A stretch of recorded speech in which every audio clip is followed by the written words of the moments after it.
মোহাম্মদপুরের আলোচিত জোড়া খুনের ঘটনার ৩ দিনের মাথায় ঝালকাঠির নলছিটি থেকে গ্রেপ্তার হয় গৃহকর্মী আয়েশা ও তার স্বামী রাব্বি। কিন্তু কিভাবে ধরা পড়ল আয়েশা? কারণ মোহাম্মদপুরের ফ্ল্যাটটিতে ৪ দিনের যাতায়াতে প্রতিদিনই নিজের চেহারা লুকিয়ে রাখে এই গৃহকর্মী, যে কারণে সিসি ক্যামেরাতেও তাকে শনাক্ত করা যায়নি। ব্যবহার করত না মোবাইল ফোনও, ফলে ঘটনাটি ছিল প্রায় সূত্রহীন।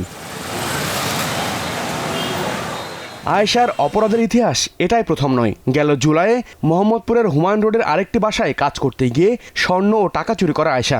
ওই ঘটনায় দায়ের করা মামলায় তার একটি ফোন নম্বর ছিল।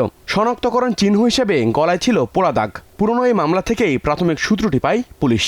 এক পর্যায়ে আয়েশা সম্পর্কে কোনো তথ্য না পেয়ে মোহাম্মদপুর থানায় গত ১ বছরে গৃহকর্মী কর্তৃক চুরির ঘটনাসমূহ পর্যালোচনা করা হয়। সংশ্লিষ্টদের সাথে কথা বলে প্রাপ্ত তথ্য যাচাই বাছাই করে আয়েশার সাথে যোগাযোগের একটি মোবাইল নম্বর পাওয়া যায়। পুলিশ বলছে হত্যার আগের দিন ২০০০ টাকা চুরির দায়ে আয়েশাকে পুলিশে দেওয়ার হুমকি দেন গৃহকর্ত্রী লায়লা আফরোজ। চতুর্থ দিনও একই ঘটনাকে কেন্দ্র করে তর্ক বিতর্কের এক পর্যায়ে ঘটে জোড়া খুনের ঘটনা। ঘটনার দিন টাকা চুরি নিয়ে তাদের মধ্যে আবারও কথা কাটাকাটি হয় এবং ধস্তাধস্তির এক পর্যায়ে আয়েশা গৃহকর্ত্রী লায়লা আফরোজকে সুইচ গিয়ার দিয়ে এলোপাতাড়ি ছুরিকাঘাত করে। এ সময় তাদের মেয়ে নাফিসা তার মাকে বাঁচাতে এগিয়ে এলে তাকেও ছুরিকাঘাত করা হয়। কেবল সামান্য কিছু টাকার জন্য কেন মা মেয়েকে হত্যা করলো আয়েশা? শুধুই কি চুরির ঘটনা ধামাচাপা দেয়া, নাকি অন্য কিছু?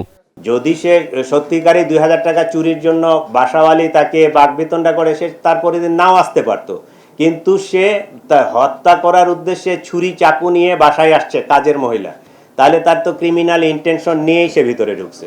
খুনের পর ওই বাসার ল্যাপটপ ও মূল্যবান জিনিসপত্র লুট করে খুন হওয়া শিক্ষার্থী নাফিসার স্কুল ড্রেস পরে গা ঢাকা দেয় আয়েশা।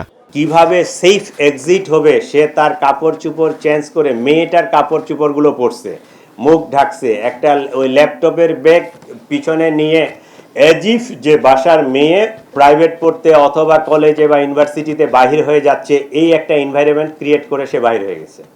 মোহাম্মদপুরের এই মর্মান্তিক ঘটনার পর বাসায় গৃহকর্মী রাখার আগে তার জাতীয় পরিচয়পত্র, ছবি ও নাম ঠিকানা রাখার পরামর্শ দিয়েছে ডিএমপি। অবশ্যই তার পরিচিতি নিশ্চিত না হয়ে। হাবিবুর রহমান অফি, স্টার নিউজ, ঢাকা।